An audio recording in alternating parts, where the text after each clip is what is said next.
बिस्मिल्लाहिर्रहमानिर्रहीम। प्यारी foodies family, बकरा ईद स्पेशल सीरीज़ में तवा फ्राई कीमा पर आपके शानदार रिस्पांस ने तो मुझे हैरान ही कर दिया।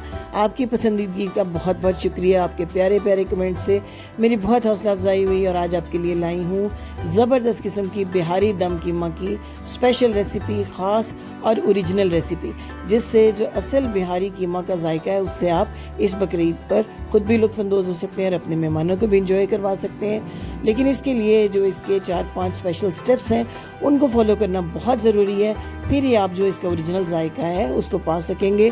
तो आप हमारे साथ रहिए, इस वीडियो को स्किप मत कीजिए। इस मुख्तसर सी वीडियो में हमने आपको वो तमाम टिप्स एंड ट्रिक्स दी हैं जिनके ज़रिए से आप बिहारी कीमा का असल जायका घर बैठे हासिल कर सकें। चलिए चलते हैं और बनाते हैं बिहारी दम कीमा। सबसे पहले इसकी मैरिनेशन तैयार करेंगे। मैरिनेशन के लिए एक भरकर कप ताज़ा दही का लिया, उसको मैंने अच्छे तरीके से फेंट लिया है। ये मैरिनेशन जो है बिहारी दम कीमा के जायके के लिए बहुत ज़रूरी है, इसलिए इसको गौर से देखिए। 1 टीस्पून लहसुन और अदरक का पेस्ट मैंने इसमें ऐड किया है। 6 अदद तीखी हरी मिर्चों का पेस्ट भी मैंने तैयार कर लिया हुआ है। लहसुन अदरक के पेस्ट के बाद ये 6 हरी मिर्चों का जो पेस्ट है इसको भी मैं ऐड कर दूँगी इसके अंदर।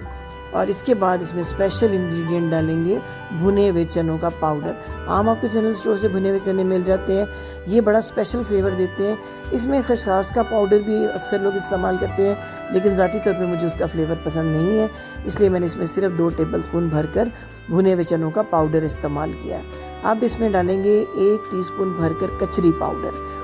कचरी पाउडर कीमा को गिलाने के लिए ज़रूरी है। साथ ही एक टच दिया है मैंने रेड चिल्ली फ्लेक्स का। 1/2 टीस्पून गरम मसाला पाउडर मैंने इसमें डाल दिया है। 1 टीस्पून भरकर नमक इसमें ऐड करें। 1 टीस्पून सुर्ख मिर्च का पाउडर, आधा टीस्पून हल्दी, 1 टीस्पून खुश्क धनिया पाउडर और फिर एक ख़ास इंग्रेडिएंट रोस्टेड ज़ीरा पाउडर।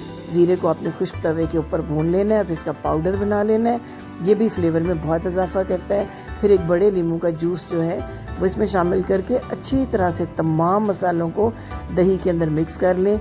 इस दही के अंदर हमें कीमे को कम से कम 2 घंटे और ज़्यादा से ज़्यादा 4 घंटों तक मैरिनेट करना है। 3 पाव बीफ का ये कीमा है। हाथ का कीमा आपने लेना है। बिहारी कीमा में बारीक कीमा, मशीन का कीमा इस्तेमाल मत करें, वरना ये बिल्कुल पेस्ट की शक्ल इख्तियार कर जाएगा और आपको खाने में मज़ा नहीं देगा।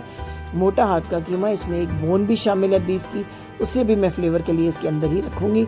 बहुत अच्छी तरह से इसको मैरिनेट करें, मिक्सअप करें और 2 घंटे के लिए फ्रिज में इसको रख दें। लेकिन उससे पहले एक और स्पेशल इंग्रेडिएंट, जी हाँ, फ्लेवर के लिए ज़बरदस्त, जो इस कीमे को बाकी कीमा की डिश से डिफरेंट बनाता है, सरसों का तेल। 2 टेबलस्पून भरकर इसमें डाल दें सरसों का तेल और अब इसको मैरिनेशन के लिए 2 घंटे के लिए फ्रिज में रख दें अच्छी तरह मिक्स करने के बाद। और फिर चलते हैं इसके नेक्स्ट प्रोसेस की तरफ। अब हम एक पैन में ले लेंगे 6 टेबलस्पून के करीब आम कुकिंग ऑयल और 1 मीडियम साइज़ की प्याज। इस तरह ऑमलेट कट काट के इसको बिल्कुल रंग चेंज नहीं करने देना, थोड़ा सा मामूली सा फ्राई करके मैरिनेटेड कीमा इसके अंदर शामिल कर दें।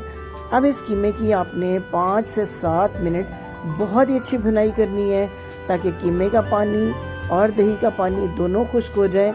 कचरी पाउडर की वजह से कुछ हद तक ये कीमा गल चुका हुआ है, लेकिन हमने इसको बहुत अच्छी तरह भूनने के बाद गिलाना भी है। ये देखिए 5 मिनट के बाद कुछ इसका ऑयल सेपरेट हो रहा है, लेकिन अभी हमने इसको बहुत अच्छे तरीके से भुनाई करनी है। तो जनाब, अगर आपको हमारी ये सादा और आसान घर के आम मसालों से बनने वाली लेकिन बहुत ही लाजवाब जायके की हमें रेसिपीज़ पसंद आ रही हैं, तो हमारे चैनल को लाइक करना, सब्सक्राइब करना मत भूलिएगा, ताकि आने वाले दिनों में भी जो हम शानदार सी रेसिपीज़ बकरा ईद सीरीज़ में ला रहे हैं वो सब आप तक पहुंच सकें। इसके लिए आपको बेल आइकन का बटन भी प्रेस करना होगा। ये देखिए अब जो है बिल्कुल ऑयल सेपरेट हो चुका है, कीमे की खूब अच्छी बनाई हो चुकी है। तो अब गलने के लिए 1 कप पानी डाल के 12 मिनट के लिए धीमी आंच पर इसको मैं ढाँप के रख दूँगी, ताकि कीमा जो है वो अच्छी तरह से गल भी जाए। 1 कप पानी ऐड करें और ढाँप दें। 12 मिनट के बाद आप देखिए बहुत कम पानी इसके अंदर रह गया, कीमा बहुत अच्छे तरीके से गल चुका है। लेकिन अभी हमने इस जो थोड़ा सा पानी है इसको भी ड्राई करना है, लेकिन उससे पहले मैं इसमें ऐड कर दूंगी 3 अदद हरी मिर्चें कट लगा के और 2 मिनट के लिए मज़ीद ढाँप दूंगी, ताकि मिर्चों का जो फ्लेवर है वो भी कीमे के अंदर आ जाए। ऑयल एक दफ़ा फिर सेपरेट हो जाए, लेकिन अभी हमारी रेसिपी मुकम्मल नहीं हुई, बल्कि इसका एक ख़ास स्टेप जो बिहारी कीमा के जायके को बहुत लाजवाब बनाता है वो बाकी है। ये देखिए अब जो है ऑयल फिर से सेपरेट होने लगा है, तो हम इसके अंदर एक छोटा सा एल्युमिनियम फॉयल का टुकड़ा या किसी पुरानी रोटी का टुकड़ा रख देंगे और 2 अदद कोयले दहका कर अच्छी तरह इसके ऊपर रखेंगे। कोयलों के ऊपर 1 टीस्पून डाल दें घी या ऑयल और इसको 2 मिनट के लिए ढाँप दें ताकि जो धुएं का फ्लेवर है वो पूरे तरीके से कीमे के अंदर रच बस जाए और इन हरी मिर्चों और धुएं का जो कीमा के फ्लेवर है वो हमारी डिश के अंदर आ जाए। 2 मिनट के बाद कोयला जो है उसको अलग कर दें, पूरी तरह से धुआं पेनिट्रेट कर चुका हुआ है। ये देखिए ऑयल अलग हो गया है और इतनी खुशबूदार, जायकेदार और मज़ेदार सी हमारी ये रेसिपी रेडी हो चुकी हुई है। उम्मीद है कि आपको ये रेसिपी बेहद पसंद आई होगी। आपके कमेंट्स का हमें इंतज़ार रहेगा, आपकी अच्छी अच्छी सजेशंस, आपकी फरमाइशें और आपका फीडबैक हमारी हौसला अफजाई के लिए बहुत ही ज़रूरी है। हमारे चैनल के साथ जुड़े रहने के लिए ज़रूरी है कि आप इसे सब्सक्राइब भी करें, बेल आइकन को प्रेस भी करें और मज़ीद अगर आपको कुछ रेसिपीज़ चाहिए इस ईद के लिए तो हमें बर वक्त इन्फॉर्म करें ताकि हम जल्द अज जल्द आपकी फरमाइशों को पूरा कर सकें और आपके साथ जुड़े रहें। Thank you for watching.